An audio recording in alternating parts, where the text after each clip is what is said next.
On this episode of Mike Drop Dallas, we've got Dallas Stars Hall of Fame goaltender Ed Belfour with us. Of course, we're going to talk Stars, but we're also going to talk whiskey.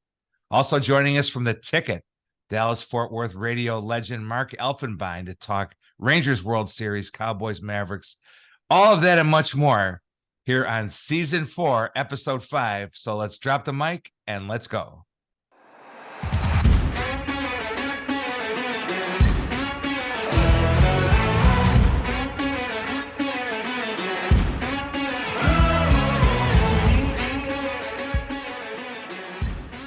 Welcome to Mike Drop Dallas, everyone, the official podcast of the Dallas Sports Commission. Kevin Sullivan here, joined as always by Monica Paul, the executive director of the Sports Commission, and our on-air producer, Next Level, Marcus Carr. Before we get to our guest, Monica, as always, we've had some recent notable local mic drop moments, starting, of course, with the ongoing story of the Rangers in the World Series. More to come on that. Very exciting. As we record this, coming off the Game 3 victory Monday night in Phoenix. We've also got a new scoreboard at the American Airlines Center and new, very comfortable seats, which I checked out for the Mavericks home opener last Friday night. So well done there. And I know if you haven't already, you'll be experiencing that very soon over at the renovated AAC. Well, I'm hearing great things about it, but I was going to ask you how you got that VIP access, Sully, because I haven't had a chance to make it over there to see all of these upgrades, but I'm hearing a lot of positive things. I know, and speaking with Dave Brown, he's excited about what is taking place at the American Airlines Center and overall what that's going to do for the fan experience and those teams in general. So kudos to them for all of those improvements. I can't reveal the name of my super secret season ticket holder source, but his initials are Tony Fay. Oh, and speaking of Tony Fay, major mic drop moment, and this includes Next Level as well.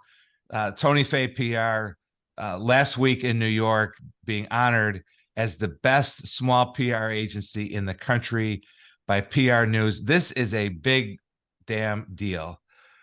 And way to go, Marcus, the whole team at Tony Fay PR. It's just an extraordinary thing. Now, I know their favorite client, they love all their clients, but their favorite client at Tony Fay PR, I'm pretty sure, is the Dallas Sports Commission.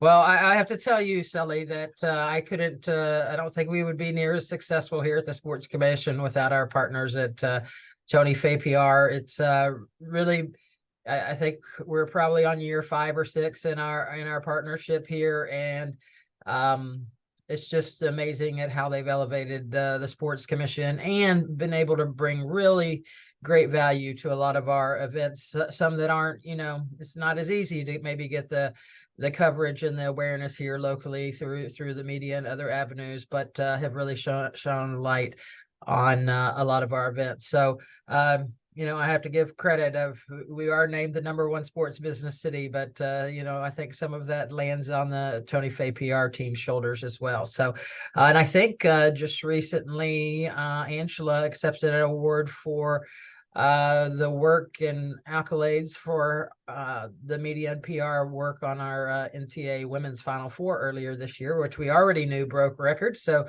really great to see them receive that recognition for the work that they did on that event. Well, the Tony Fay PR team, known for its creativity, but the thing I like best about them and their hard work and their talent, they approach their work with joy, number one. And number two, they want everybody to have a good time and a great experience. That's the most important thing to them, is to deliver for their clients. They're a fun bunch. So way to go. Now, not to make this the Tony Fay show, but I have to pass along one more nugget. Tony completed last night at the Stars game, Monday night, what we're calling the local sports Grand Slam.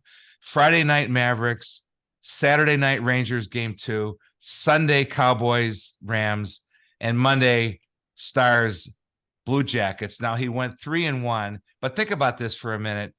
4 different teams, 4 consecutive days. This cannot have happened that many times in history. Tony is proclaiming that more people have walked on the moon than have done what he did in the last 4 days.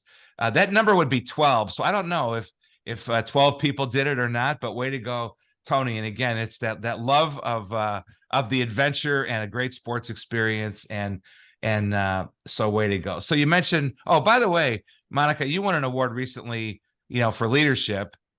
And Tony Fay PR has won an award. That includes Marcus. So I am officially the slacker of the mic drop team here. I haven't won anything. So it's okay, Tony. I mean, it's okay, Sully. We'll get the Tony Fay PR team on it to start nominating you for some awards, and we'll make one up and give it to you by the end. I think before the season is over. Yeah, I think it would take a made up award, but that's okay. I'm happy to be the humble servant here as your wingman on the pod. You mentioned we're the number one city to do sports business in, according to the Sports Business Journal. So what else is happening at the Sports Commission these days that you're bringing to our fair city?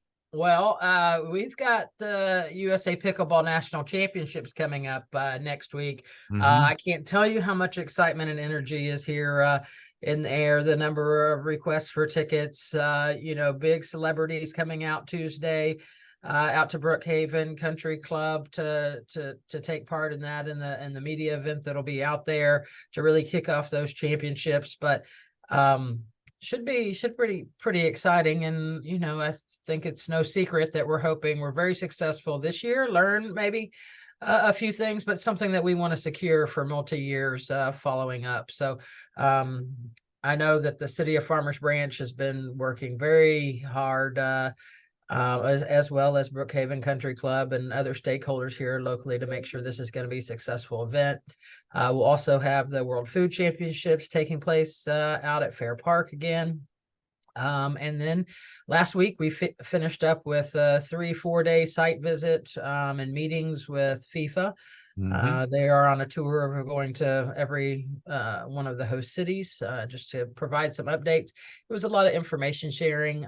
So more from operational standpoint, they were able to share, here's kind of their safety and security, their transportation elements, some new views on operations and execution of fan festivals here in the Metroplex, the last mile, which is a critical element that probably isn't highlighted in a lot of the other major events, but is very important on the FIFA side of things, commercial rights. So all in all, a great way for even some of our other city leadership and key stakeholders and people who are going to be in the day-to-day or on our committees that are helping with safety, security, transportation, and putting those plans together so we can be successful. It was a great time for them to engage, to hear from FIFA directly, and kind of get an idea of what are the next steps, what are the planning that we're going to be going through in 2024. Obviously the big question still in the lurking out there is, when is that match schedule going to be released? We don't have a date. They do say that it is still going to happen and before the end of the year. So anticipating late November, December potential announcement at this point. But I'm hopeful that after they conclude their site visits that they'll be able to give us something a little bit more concrete. We were able to also, further discussions on the International Broadcast Center taking place in Dallas, really looking at the Kay Bailey Hutchison Convention Center at this point, knowing that, there's going to be a new convention center being built at the same time. So really had to hone in on the construction timing and phases, as well as the I-30 Canyon corridor project that'll be taking place too. So just all in all, a really great site visit with FIFA. So looking forward to really honing in on the planning and next steps. And speaking of soccer, our friends over at FC Dallas are in the playoffs against the Seattle Sounders, down 1-0, 1-0. And you're running at the Sports Commission a ticket promo to help the FC Dallas for Game 2 against the Sounders, which is sort of a do or die for sure for FC Dallas Saturday night, November 4th. Anything you want to add about that partnership?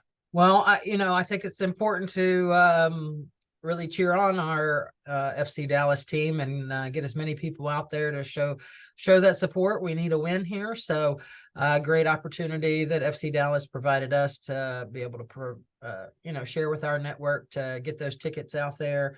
I believe there's no fees associated. So great opportunity. If you haven't been to a FC Dallas game already this season, well, it's the playoffs. It's about time to head on out to Toyota Stadium up in Frisco.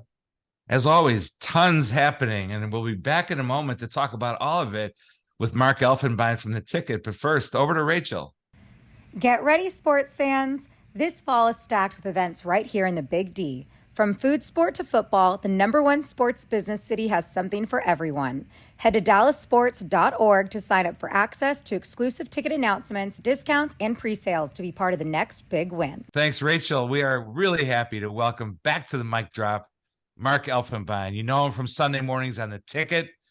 Long time Dallas-Fort Worth radio luminary, legendary figure, and beloved member of the media corps in Dallas-Fort Worth. Elf, thanks for coming back on. We're only going to mention that you're a Houstonian and the Rangers beat the Astros 7 or 8 times in the next 15 minutes. But welcome back. And how you holding up? You know what? I'm great, Tony. Always great to see you. Monica, how are you? Yeah. And Marcus as well, your whole crew. You guys have been doing an amazing job with what you're doing. So get a chance to come back on the mic drop. Are you kidding me? No matter what, I'm coming. So let's get right to the Rangers, and where do we begin? We're not going to give you too hard of a time with the Astros. I'm going to leave that to Monica. But could you have seen this coming, given the bullpen woes and everything, that they're now up 2-1 on the Diamondbacks as we record this on Tuesday morning? How do you think they've actually pulled this off? Well, I guess, first of all, Chris Young and company getting to do what they needed to do, and Ray Davis opening up the purse strings a couple of years ago with Seager and Simeon. That was the most important thing to get that done. And then, kind of like my Astros, good teams are lucky and lucky teams are good. And you have to get lucky along the way, meaning when you have draft picks, you got to hit. You've got to hit on your draft picks. And like the Astros for years got lucky with Bregman and Springer and Correa and McCullers, and every one of their guys was hitting. The Rangers finally hit with Josh Young. And it looks like Evan Carter is that, and even then some. And then the fact that Garcia somehow came on board with this team at the age of 27, and he blossomed like he had been. And then all the other young players, it just seemed to go well together. But all that being said, yes, the bullpen, the injuries, and dealing with everything. But winning is contagious. And sometimes it doesn't matter what other people think and what they see and what they read.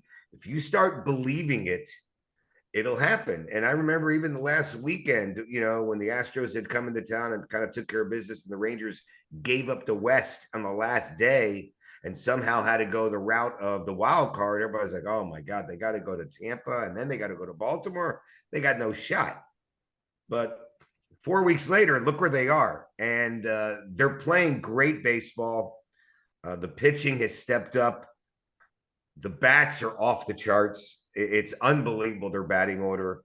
And even though it was my Astros, and a lot of people had a tough time understanding, how can you root for the Astros? You're in Dallas-Fort Worth. And I'm like, I was born in Houston. I lived in the Astrodome. They were my favorite team my whole life. When I moved to Dallas in 1970, there wasn't a team. There wasn't a Texas Rangers.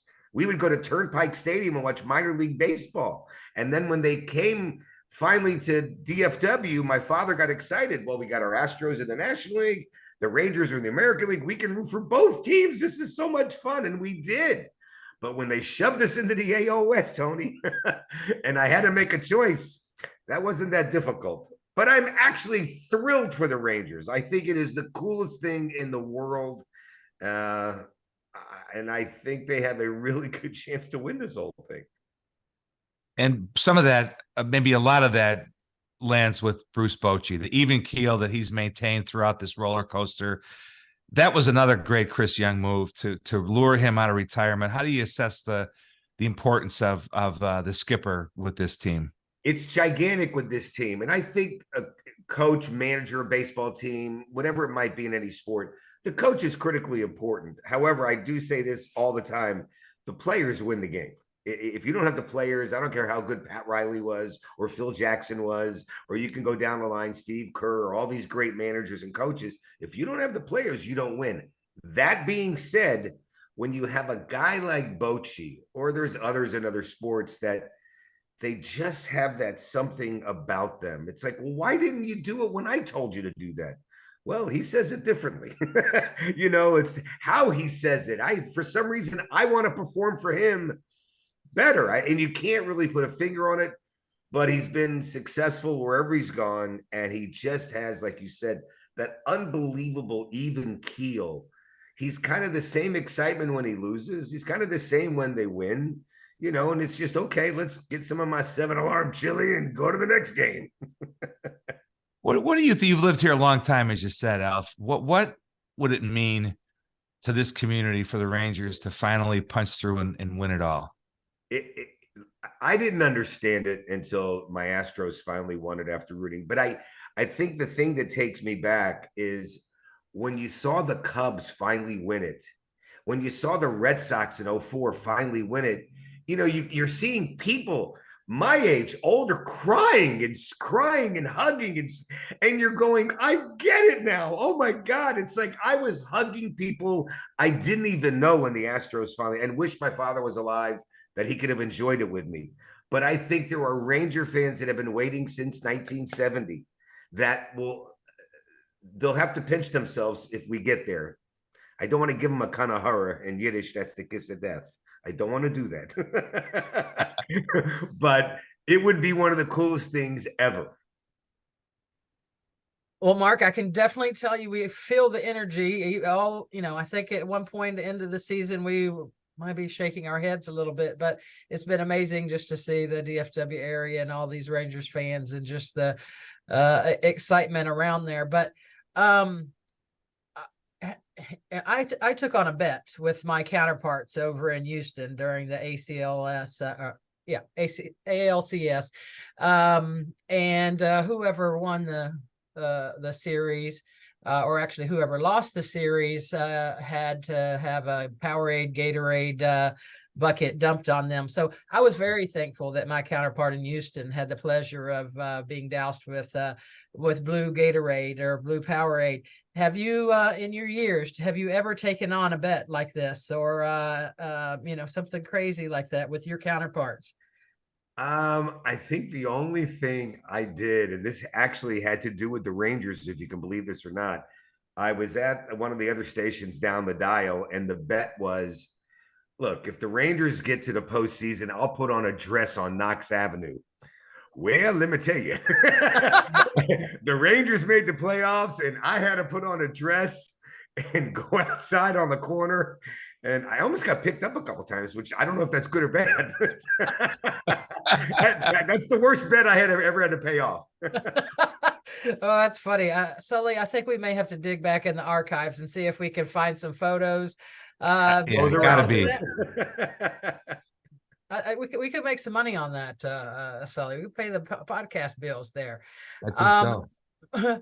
Mark, we're gonna switch here to the Cowboys. Seem to have things headed in the right direction in spite of a few bad luck injuries. Big division game coming up against the Philadelphia Eagles this weekend. What are you expecting the rest of the way from our Cowboys? Boy, they just do this to us every year. Just when you think you figured them out, then you don't know what they're doing. The last couple of games against the Chargers, nice win, nothing spectacular. Had the week off, and everybody got a chance to get healthy and they got a chance to rest, which that was the most mind-boggling thing. They had been off almost a week and a half, and somehow Tyron Smith still got hurt. and I couldn't quite figure out, how did you get hurt if you didn't play? But that's Tyron Smith. That being said, they're as healthy as they've ever been. I think they kind of figured it out the other day against the Rams. If the best player on your team is your best player, whether it's Luka or Kobe or Michael Jordan or Patrick Mahomes or Tyreek Hill, if CeeDee Lamb is your best guy, give him the ball a lot. And I guess they kind of figured it out. Just throw him the ball as much as you can. He's a playmaker. And I also think as much as we get a little nervous if Dak takes the ball and starts to run with it a little bit, that's kind of when he's at his best, is when he's kind of ad-libbing and running and using his feet a little bit. The defense has been pretty good for the most part. They really do miss Trayvon Diggs, but the kid Bland has been unbelievable with 3 pick sixes this year already, which is kind of hard to believe. But Philadelphia, look, I know Tony knows this. That ain't a pretty city to play in, especially at night on national TV in front of the world. You know, well, no, it's a late afternoon game, I think. Still in Philly, it's going to be tough. That's a tough one. I think for them, being in the game the whole game, and even if you lose it, it helps your mentality for the rematch and down the road. If you go up there and get schmaltzed like San Francisco did you, and if you don't know what schmaltzed is, I'll send you what that means. That's not going to be pretty, because I think everybody knows the Eagles are the better team, but the Cowboys are trying to sneak up that ladder.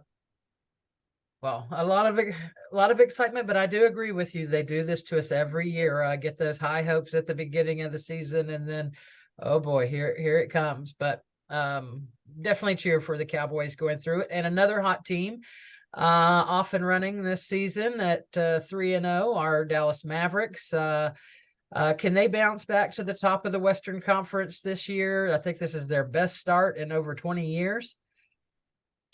I think they can bounce. Well, they can get close. The Western Conference is very tough. And look, we have been so blessed in DFW with, you know, the early years of, you know, Harper and Aguirre and Blackman. And that was, you know, and Brad Davis, that was fun. But then Dirk came on board and took it to another level. And we saw that for 21 years, which was great. And the fact that it was just handed off to some guy named Luka, who's even taken it to another level, and we get to see that on a daily basis, is phenomenal. I think it's great. They have a really good shot. I mean, the fact that Kyrie's here, and I know how great he is, doesn't get along with the world, but he's a heck of a player, and they have some other nice young talent. Man, if they get top 4 in the West, I'll be tickled. I'll be thrilled. I don't know if they can get there because Oklahoma City is going to be a lot better, and you know, Golden State is still Golden State. Phoenix is going to be Phoenix, and I believe Denver has just told everybody we haven't done anything wrong. We're the champions, and we're still in the West, so it'll be fun. And I think that's the great part about it is Luka keeps him in every single game. 3-0 is a pretty good start. Mark, before we let you go, when you first burst on the scene here decades ago in radio, you're not a classically trained journalist. You're not a full-time journalist. You're a sales professional now, and for many years in real estate, if I'm not mistaken. And so when you first burst on the scene, you were kind of the voice of the fan, and it was a phenomenon we really hadn't seen. And later, of course, the late great Leon Simon would kind of do that thing on KLIF, and but how do you think about that all these years later? Do you still approach your show Sunday mornings on the Ticket as representing kind of the regular fan out there, and not necessarily the a journalist or a classically trained traditional approach to covering the local teams? It's a good one. When I was in high school at Hillcrest High School, I was the sports editor of our paper. And I didn't know at the time that the teacher, Julia Jeffries, was a famous journalism teacher all over the country. So just being on the Hillcrest Hurricane got me little gigs on radio and stuff like that. But to answer your question, I think that was kind of our approach back in the KERA days. Right. Took over for Norm at KERA. And it was just kind of a fan's point of view. And myself and Shapiro, we just did it that way. Then onto the Ticket, kind of the same thing. But as you do what you do, you take pride in what you do, and you kind of do your homework. And I mean, I'm a prep freak, and I have my 2 hours on Sunday morning at the Ticket 7 to 9, and the first thing I say is every Sunday is like, I don't have enough time. I need another hour. But you squeeze it in. You get your benchmark segments that you do over the years, whether it's Inside the Cowboys huddle, or Mavs week that was, or useless baseball nuggets, or Elf's Elite Eight in college football, or whatever it might be. I had to come up with a sports buffet table so you can nibble and nosh on a lot of different things. And so that's what I do. But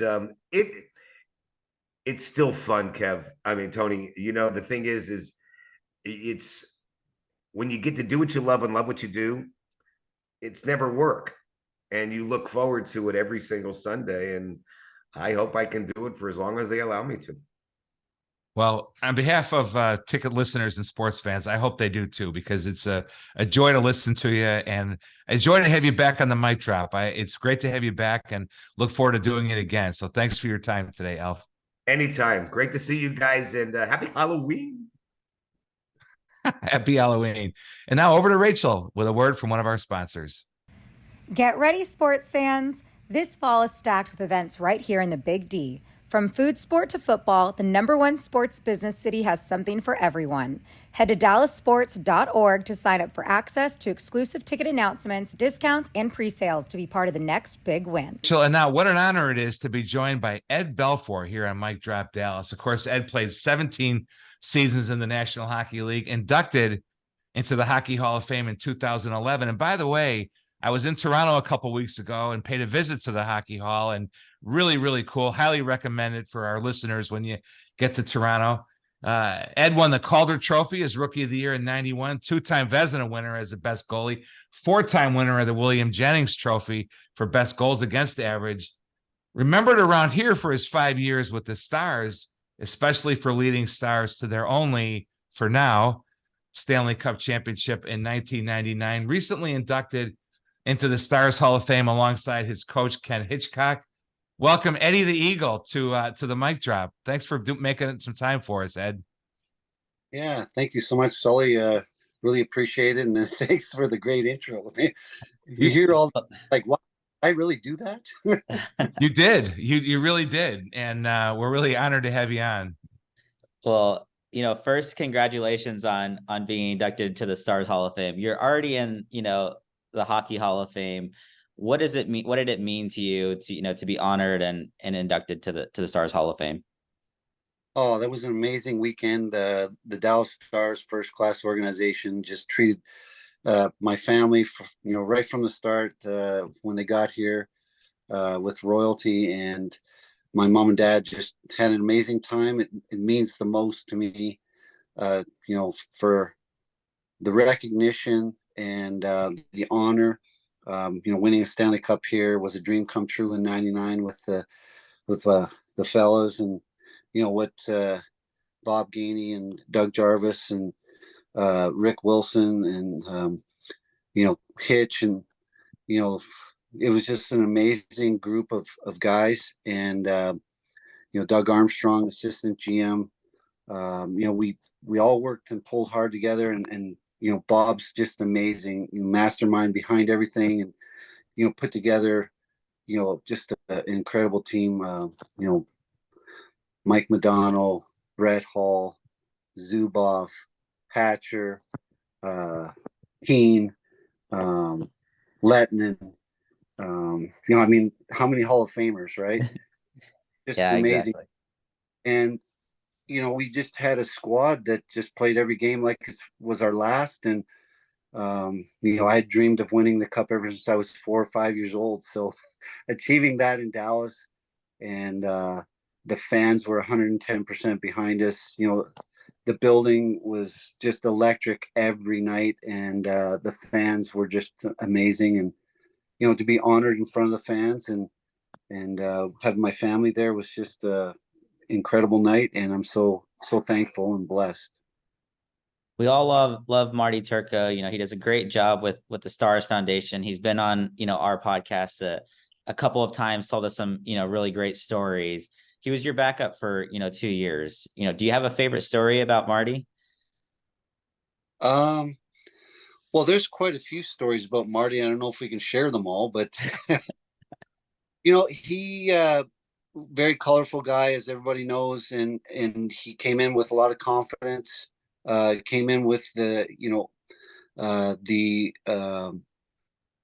way of learning. He wanted to watch and learn. He played the puck really well, like I did. And one of the funniest things for me was, he really liked to get out and handle the puck, probably even more than I did. And there was a couple times when he would, be out handling the puck and skating up the middle of the ice, and that was always a little nerve wracking, but very comical at the same time. And I remember one time he's out doing that, and he fired the puck over the glass. Of course, that's a 2-minute penalty, and Hitch looks over at me. He's like, "What is he doing?" And he's asking me, what Marty's doing, like I was coaching him doing it. And I'm like, Hitch, that's just him, and he just loved to handle the puck like that. But that was pretty comical when Hitch looked over at me. He said, "What is he doing?" I was like, "I don't know." But yeah, no, just incredible times. Our records were amazing, and I think we got a team right now that has similar characteristics, and you can see them building every year and getting better every year, and they're really close. So hopefully we can bring that cup back to Dallas. Yeah, and you just to piggyback off the topic of the Stars, the current Stars, is we've had Robo on, we've had Heiskanen on. They've pretty much reinforced that the cup is their only focus, and they've came close. They're off to another great start. How good do you think this team can be? Oh, they got all the talent. They got speed. They got leadership. They got great goaltending, and that's what it takes to win.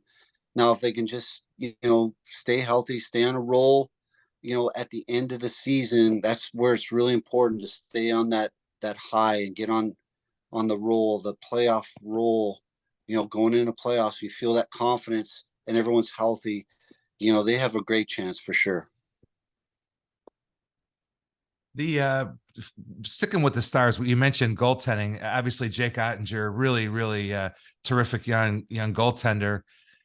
When we're watching the Stars, what should we be looking for with him as a guy who knows? What makes him so special as a still fairly young goaltender? Yeah, he's definitely doing great for how young he is. A huge presence every night. He's tall. He stays tall. He makes those big saves. You got to have a goalie that makes the big saves, and Jake can make those big saves. I've seen it, time after time where he comes up with those amazing saves, and that inspires your team when you come up with those saves. When you think, oh, there's a goal, and your goalie comes out of nowhere and makes that amazing save, that gives your team confidence. And he's done that. He's steady night after night. You got to have a steady goalie. He's durable, and he's young. And when you're durable and you're young, I mean, you can do a lot of things. And just one game after another, just stay focused. And I think he's got a great career ahead of him. Now, shifting gears a little bit, Ed, you're a guy that's always had some interesting off the ice interests. I think you got a pilot's license, if I'm not mistaken. There's all sorts of things that you've been interested in off the ice over the years. Tell us about Belfour Spirits, your company, what that's all about, and how it came to be. Yeah, thanks for asking. My son and my daughter and I started it, Belfour Spirits, about almost 9 years ago, and we love the field for many reasons. I've always been a very interested in the alcohol business, and from the time I was a young kid, here in Canada, we all grew up drinking pretty early on. It was pretty normal for a kid to be drinking a few beers here and there in his early teens. And I remember having my first sip of whiskey with my dad. I think I was 12 or 13 years old, and we were at my dad's Christmas party, and all the guys were drinking. I think it was Canadian Club, and Dad reached over and he goes, "You want to try some?" I'm like, "Heck yeah, I want to try some." So had my first sip, and always liked it. And at the end of my career, Dane and I got together and we decided that we were going to start our own company. Bourbon is America's drink. It saved the country, coming out of Prohibition. bourbon saved the country with becoming legal and all the tax dollars that came from the industry. And it's huge, and it's growing outside of North America now. So great business to be involved in. I've always been involved in art my whole life. I drew a picture of Tony Esposito when I was a kid in grade 3. He was my favorite goalie. Won first place at the Carmen Fair, won $5 in the red ribbon. So I've always been, very into art and design and creating things, and being in this industry, designing the bottles. They're very Gatsby-like Art Deco. I had a huge hand in that design. I love creating and designing. So the barrels that we use, we choose the char levels, the toast levels, the research and development that goes into all that. I just love it. It's very creative. The different flavors that we've created with our single barrel programs, profiles, anywhere from 102 proof all the way to 130 plus proof. So I just like it because no two bourbons taste the same. And, everyone has a different palate. You may like 130 plus proof bourbon, and some people may like 102, 103 proof. And, we do a lot of that research and development. So it allows me to share that inner desire to create and build things. So I've always loved that. I'm heavily involved in the design of our distillery, and I look forward to being on site and helping build the distillery. Hopefully we'll get that done here next year. Is the distillery in your home and area in Manitoba, or where are you based?